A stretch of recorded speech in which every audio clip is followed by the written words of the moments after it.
Esta é mais uma edição de Pensando em Voz Alta.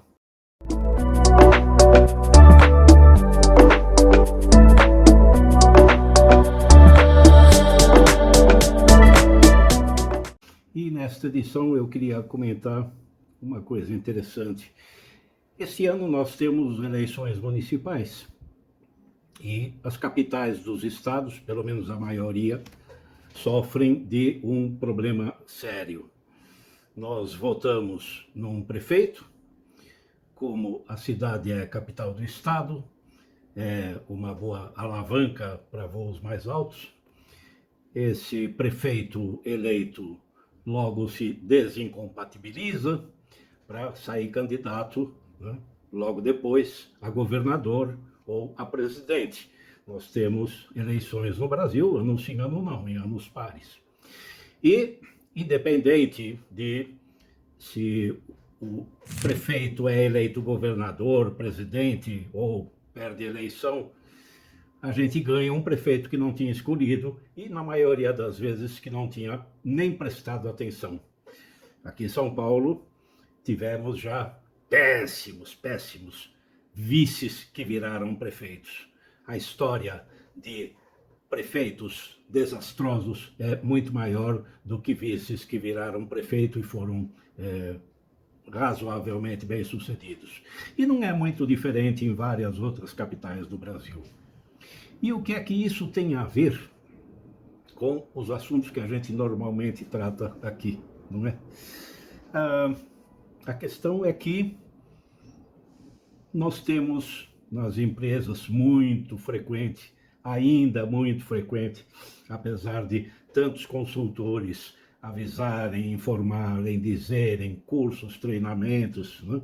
A situação de que um bom vendedor é promovido a gerente e vira um péssimo gerente.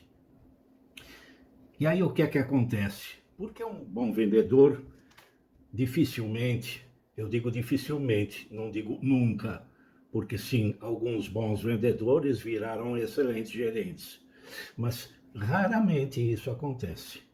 E acontece porque não tem nada a ver a função de vendedor com a função de gerente.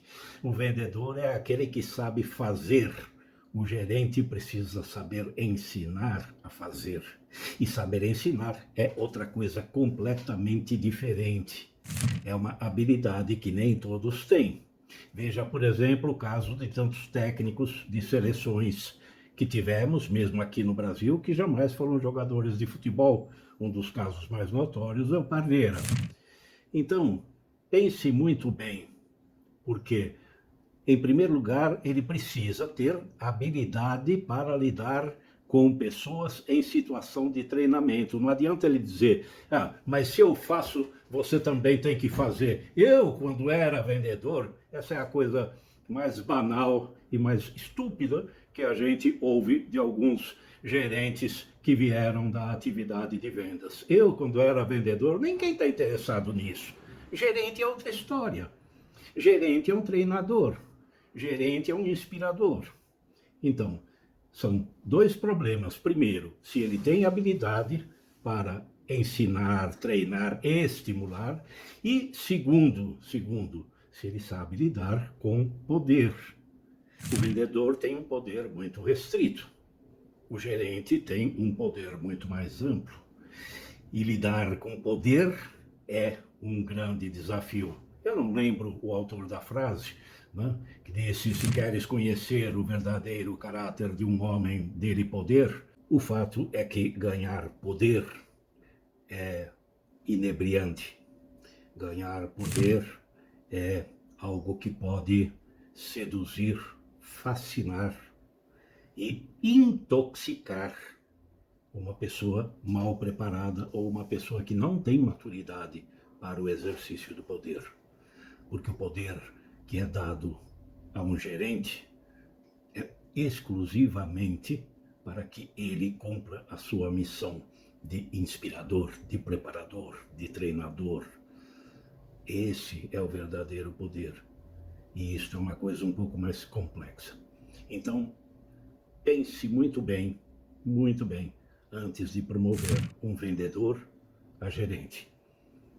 E pense muito bem, principalmente se você mora em alguma capital, em quem você vai votar para prefeito. Dá uma olhadinha para ver quem é o vice. Não compre gato por lebre, porque além de ganhar um, talvez, prefeito meia boca, depois você pode ganhar um gerente meia boca na sua empresa, se não tiver pensado. É isso aí. Até o próximo.